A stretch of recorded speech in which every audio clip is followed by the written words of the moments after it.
আমরা আজকে নারায়ণগঞ্জে এসেছিলাম। আমাদের ভাই মোহাম্মদ আমানত ভাই, তিনি শহীদ হয়েছেন। 9 দিন ধরে তাকে শনাক্ত করা যায়নি, আজ শনাক্ত করা গিয়েছে এবং তার আত্মার মাগফিরাত কামনা করতে এবং জানাজায় অংশগ্রহণ করার জন্য।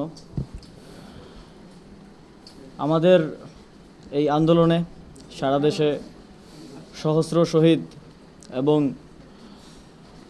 প্রায় 20,000 আহত, অনেকের অঙ্গহানি হয়েছে, অনেকে সারা জীবনের জন্য অন্ধ হয়ে গেছেন।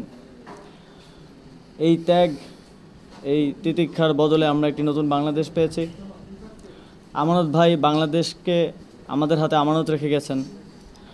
তিনি তার জীবন দিয়ে আমাদেরকে দায়িত্ব দিয়ে গেছেন এই বাংলাদেশকে নতুনভাবে সাজানোর, জন আকাঙ্ক্ষা অনুযায়ী গড়ে তোলার।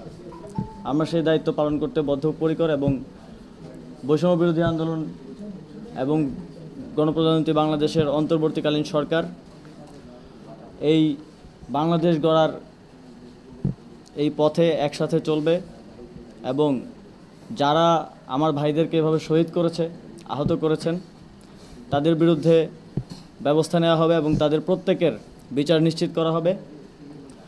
যেই হুকুমের আসামিরা এই হত্যাকাণ্ড ঘটিয়েছে তাদের অনেকেই গ্রেফতার হচ্ছে, আপনারা দেখেছেন।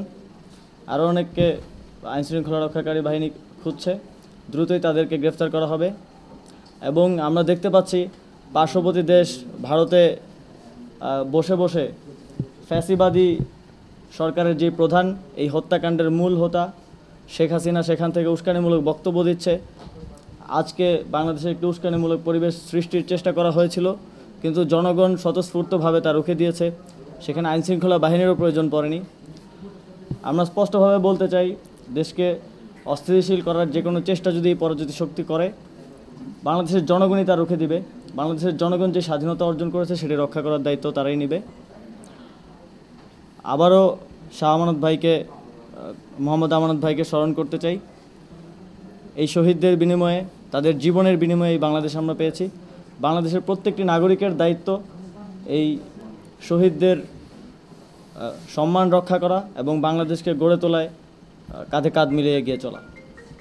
আপনারা দেখতে পেয়েছেন পুলিশ ইতিমধ্যেই তাদের দায়িত্বে আসা শুরু করেছে এবং প্রত্যেকটি জায়গায় তারা দায়িত্ব নিচ্ছেন এবং আইনশৃঙ্খলা রক্ষায় এগিয়ে আসছেন এবং যারা গত হত্যাকাণ্ডের জন্য দায়ী তাদেরকে গ্রেফতার কার্যক্রমে চলমান আছে।